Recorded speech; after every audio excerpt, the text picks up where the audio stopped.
Good evening all, welcome to St Mary's in the aftermath of Norwich City's 2-1 defeat to the Saints here tonight. And quite simply, if they're going to defend like that at set pieces, then Norwich City are going to find themselves in a very sticky predicament this season. And realistically, this game has been settled on what was a very, very poor first half from Norwich. They couldn't string 4 or 5 passes together.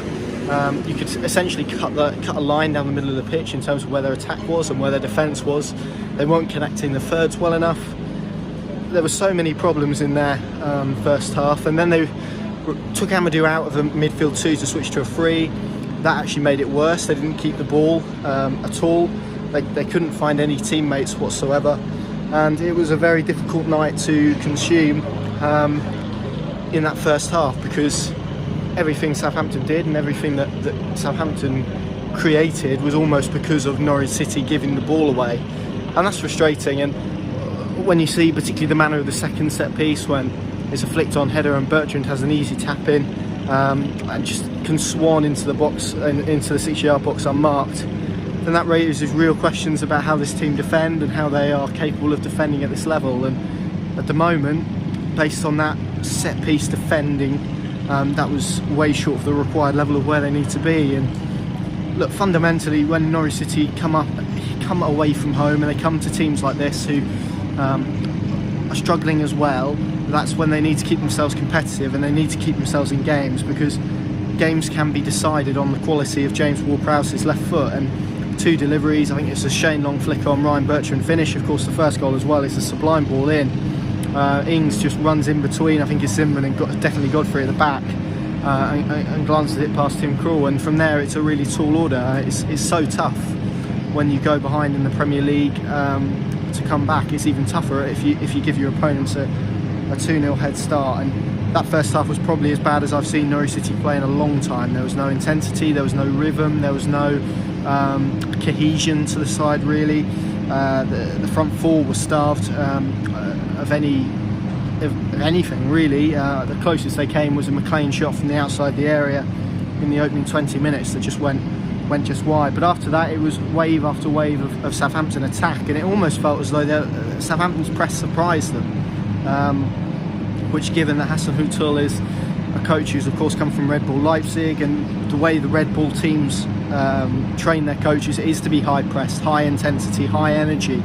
And Norwich City looked a bit startled, and what they did was suffocated the game in key pockets, noticeably in the full-back positions, but equally when the ball got played to the centre-backs as a trigger, and when they pressed, they really pressed. And the frustration really is when Norwich City did lose the ball, the manner in which Southampton flooded the transition and got men forward was devastating, and it pretty much destroyed Norwich City defensively. And when you're looking at that, we're talking about big problems there.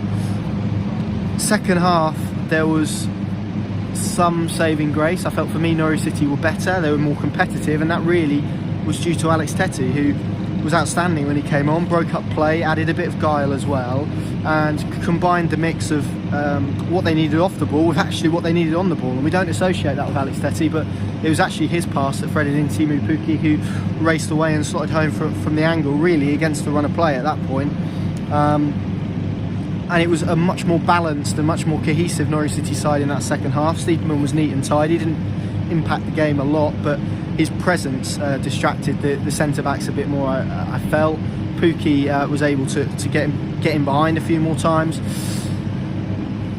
But it's difficult, because essentially they gave a team around them a 45-minute head start, and after all the positivity that's come out of the last 2 weeks and how well they've played in the last 2 weeks, that's bitterly disappointing, because we know Norwich City get capable of better than what they showed in that first half, and there'll be players kicking themselves because realistically there wasn't a good performance among them in the first half, and I don't say that lightly. It was a really poor performance all round. It was a performance that didn't really get out of first gear. They couldn't really particularly get it in gear, let alone get it out of first gear. They were sloppy, they were wayward. There were far too many players who didn't want the ball, I think that's a bit strong, but just seemed to lack confidence and seemed to lack awareness of where to pass it. And of course I've got to praise Southampton for the manner in which and the intensity in which they pressed. But if Norwich would have had the awareness just to switch the ball on occasions, then because of the manner Southampton press, there was so much space that worked out on the other side. And if you look at why Leicester City won 9-0 here rather early on in the season, it's because of their ability to switch the ball to the other fullback and open up that space on the other side of the pitch. And Norwich City didn't really do that. They didn't really have phases of possession like we're used to. They didn't really have passages of play that were symmetrical and nice and purposeful. It was all a bit lacklustre, to be honest. It was all a bit abject. And the second half, there was a bit more huff and puff.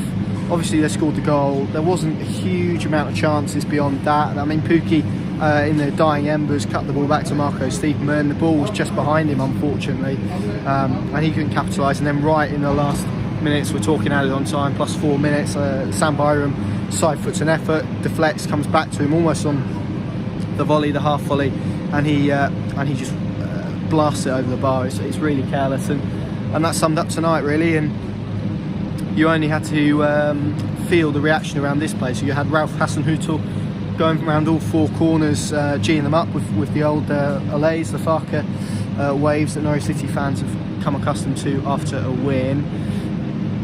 And yeah, in terms of picking out performances, really we have to look at Alex Tettey tonight, because I felt he made a big change when he came on, impacted the game in a positive way, and did a job that Norwich City didn't have in the first half. Ibrahim Amadou was replaced at half time.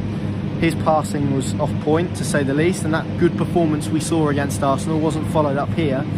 And that's now a big, massive claim for Alex Tettey to start against Sheffield United on Sunday. And what really is the disappointment tonight is that had Norwich City have won this game, then we would be looking at a completely different situation ahead of Sheffield United on Sunday. Ultimately, they haven't. Ultimately, now the situation is bleak again. I think it's 4 points to out of the relegation zone. Everton have dropped in. They're losing at the moment. It was just a bit lacklustre. They were trying to play out from the back, trying to play with an intensity to break the press, and almost didn't have the quality enough. And it was so slow, the passages of play. It was laboured, the way they were moving the ball around the back four, and there was no midfielder dropping in wanting the ball until Alex Tettey came on, in fairness, and McLean dropped a bit deeper, and that partnership seemed to work a little bit better. In terms of context, where Norwich go from here, that's going to shoot away all of the momentum, all of the positive energy they've built up, and it puts us again in a situation similarly to Watford a couple of weeks ago, where they lost the game against the team in and around them, deservedly so, and they've got to come up with a response for that. Now, if you look at their fixtures coming up, they've got Sheffield United on Sunday. That's a team unbeaten away from home in the Premier League. Then they travel to Leicester, of course, high flying, looking very, very good under Brendan Rodgers, James Maddison in that side as well. And then it's Wolves at home before a Christmas period that involves Villa, Palace and Tottenham. So when you think about that and when you digest that, it becomes increasingly difficult again. And this felt like a moment in Norwich's season. I think it's rare to say that within games. This felt like a real pivotal moment where, had they have even drawn this game tonight, that would have given them something to push on with. And now we feel like we are almost back to where we started in terms of the last 2 weeks, and this was a performance, particularly in the first half, that was not of Premier League standard. It made Southampton look very, very good in the first half, and it was more about what they did off the ball than on it, in fairness, because Norwich City was so hapless and so careless in possession that they almost gifted the Saints possession pretty much every time they got the ball back. And they were literally in added time in the first half. They were penned into their penalty area. It was cross after cross, wave after wave of attack. And if you can't nip that in the bud, and if you can't counteract that, fundamentally you're going to find yourself in a terrible position. And I'm thinking even in the second half, Danny Ings has a glorious opportunity on the half volley that he puts just wide, literally just before Norwich go up the other end and score. And it's difficult because within their ranks, you know they have quality, and you know they have an ability to play in these type of situations. And I'm just so surprised at how shocked they look at Southampton's intensity and purpose when they press them. It was almost as if they weren't expecting it. And had they have watched any clips of Southampton or Ralph Hasenhüttl as a coach, which I'm sure they did, and I'm sure they were prepped for the press, but in reality it didn't feel like they adapted to that well enough. And when we talk about pressing and we talk about the effectiveness of it, this was a Southampton side who did it so effectively and so ruthlessly, and that's where the game was won and lost tonight. It was the the Saints' ability to press, to force mistakes and to win free kicks in high areas. And then we're talking about the quality of James Ward-Prowse, who was fairly quiet on the whole tonight, but 2 deliveries. I'm just watching it here again on the monitor. Absolutely brilliant delivery, in swinging, in between the sort of corridor between the defenders and the goalkeeper, Tim Krul.